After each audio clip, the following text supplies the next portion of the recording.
Sometimes a biblical text like our reading from Job this morning can feel far away. It can feel disconnected from where we are today. And Job is the epitome of disconnected scripture. It is the most consistently theological work in the Hebrew Bible, and it stands on what Walter Brueggemann calls the edge of the Old Testament. And by that he means it doesn't really fit well with the rest. There's serious dispute among scholars about who wrote it and when. And Brueggemann writes, rhetorically, the book takes up older genres and patterns of speech and fashions them into the most artistic and urbane statement of faith in the Old Testament. So Job is a statement of faith. The book opens by introducing the blameless namesake character Job. He's wealthy and he has a big family. Yahweh, who Jewish people generally refer to as Elohim, but we see it printed. If you're following along in your Pew Bible, that's Lord with the all small uppercase. But the Lord mentions Job to Satan, which is not really this modern idea of Satan that we see that we think of when we see the word in our Bibles. Shaitan means opponent, especially someone who is the arch enemy of everything that is good. And so here we have the opening in this divine council, and the Lord agrees to take everything away from Job and see if he'll still be blameless. It's a strange entry into this theological work because everything that happens in Job is an exploration of why it happened. Without the mythical backstory, we, the readers, would be left as confused as Job. But this backstory can be troubling because in the backstory we see the Lord as allowing things to happen. Job, the book, addresses a number of themes as we look at it as a whole. Motivation for being devoted to God. Why would we do this? Why would we come together week after week? Job looks at the meaning of suffering, the nature of who God is, the place and role of justice in this world, and that relationship between order and chaos in creation. Job is unique because after the initial prose of this divine council, the style shifts into these speeches. It's Job and his three friends, and they're all trying to make sense of what has happened to Job. And they take turns. First a friend speaks, and then Job speaks. It's not really a dialogue because they don't necessarily talk with each other. They're more talking past one another. They try to convince him that he's done something to deserve his punishment. He's lost everything. He was someone who we would describe as he had it all, and now he's got nothing. And they're saying, well, Job, you did something to deserve this. Did he? What did he do? To better understand it, what did you do? You've experienced trouble before. What did you do to deserve it? I know you've had trouble before. You've had trouble. Why did you create this trouble for yourself? The question is uncomfortable. We don't like having it turned around on us. I didn't do anything.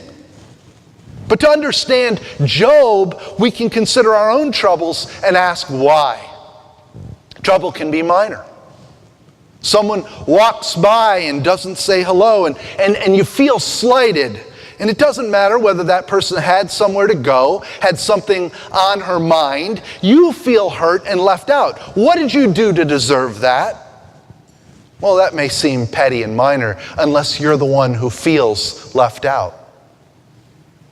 Troubles can be a little bit more significant, or they can actually be pretty big. Uneasiness at work. Relationships that erode, money that never seems to stretch far enough. People who cheat, who lie, who steal. The list could go on and on, but you can ask the same question of each one. What did you do to cause that? What about major troubles? Will eloquently prayed about those who have been dramatically affected by Hurricane Florence, especially as it comes to shore and is now stalled in dumping rain, and there's warnings of flash floods. What did they do to deserve that? And we can ask the same question about Hurricanes Maria or Katrina or any of the other big hurricanes. We can ask that about the 2010 earthquake in Haiti or about the 2004 Boxing Day tsunami in the Indian Ocean. And we can turn each of these questions around to say, why did you do that? Why did you cause that problem? What about illness? What about people who suffer from incurable inflammatory disorders? What did they do to cause that? You can see where I'm going with this. Do the gods, Yahweh and Satan, still meet in a divine council to discuss whether or not to cause people problems?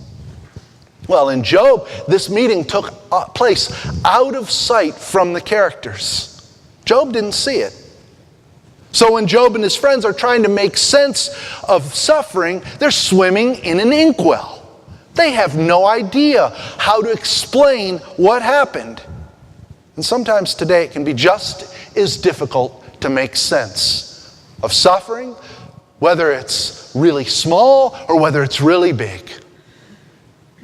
In Job 11, one of the friends, Zophar, comes by and says, Job's guilt makes him deserving. He says, can you find out the deep things of God, Job? Can you find out the limit of the Almighty? If you've got your Pew Bible open still, that's chapter 11, verse 7. Zophar's answer to Job's problems is neither helpful nor accurate. He sheds no light on the nature of God, the meaning of suffering, or Job's motivation for being devoted to God. He doesn't help Job understand chaos and order. Zophar looks for causation. What did you do to cause this, Job? And at the beginning of chapter 12, Job's first response is sarcastic. The Bible isn't the first place we go for sarcastic humor. But that's where Job's gut reaction is when he comes back. You know, Zophar, you're so smart. You're so wise. It's obvious that when you die, all wisdom for all the world, for all time, is going to die with you. But then in verse 2 of chapter 12, Job says, hang on a second though, I know a few things. I have some understanding. I know that things aren't going well. I know that I've done nothing to provoke God. Job's experienced this calamity and provides one of the most beautiful testimonies of God's wisdom and faith in God in the face of uncertainty. To get there though, and to get there with our reading this morning, maybe we need to imagine a bit of a prologue to the reading. Imagine Job started out and he said, I don't know why someone was rude. I don't know why work is uneasy or relationships fall apart or money's tight or people cheat and lie and steal. I don't know why hurricanes, earthquakes, and tsunamis and floods happen. I don't know why some people are sick and others seem to remain healthy. And I don't know why people hurt one another. The answer to these and many other questions fall into that category of God's wisdom. And this isn't a cop-out because I, Job, continue to engage with God. As we search for God's presence, ask the animals. They can teach us something. Ask the plants. They can show things to us. Ask the birds. Ask the fish. We might, as modern readers, scratch our heads and say, Job, I don't understand. What are you talking about? How do we engage with the world? How does asking animals for an answer help us? Maybe the key to this is intent. Understanding grows from intent to understand. Faith grows from intent to be faithful. It acknowledges who God is and what role God plays in the universe. In the Sermon on the Mount, Jesus says, "Seek and you will find."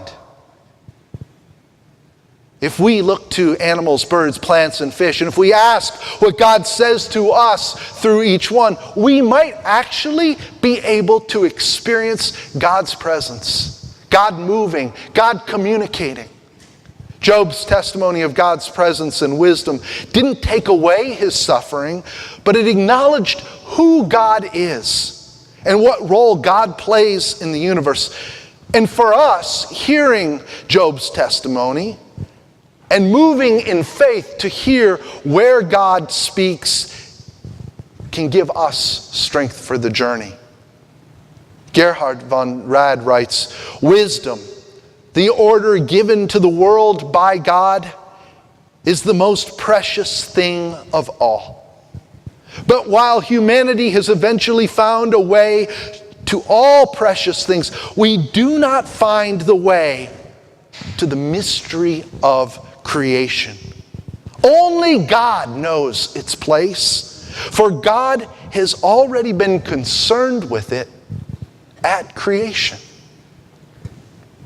Intentionality.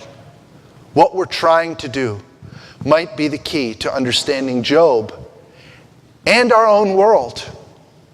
Job doesn't say the animals are going to teach you whether you want to learn or not.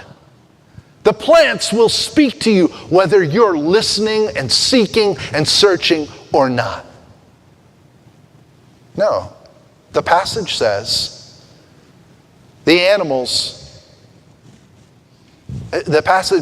ask the animals. Are we trying to grow in faith, or are we focusing inward? Do we trust God, or do we insist on having things go our way? And do we try? Do we have the intent to see God's presence, God working and moving right here in this place? In this passage, the animals, the birds, the plants, the fish, all of those things, they're not God. But God can use them and speak through them. And when God does, let each one of us have ears to hear. Amen.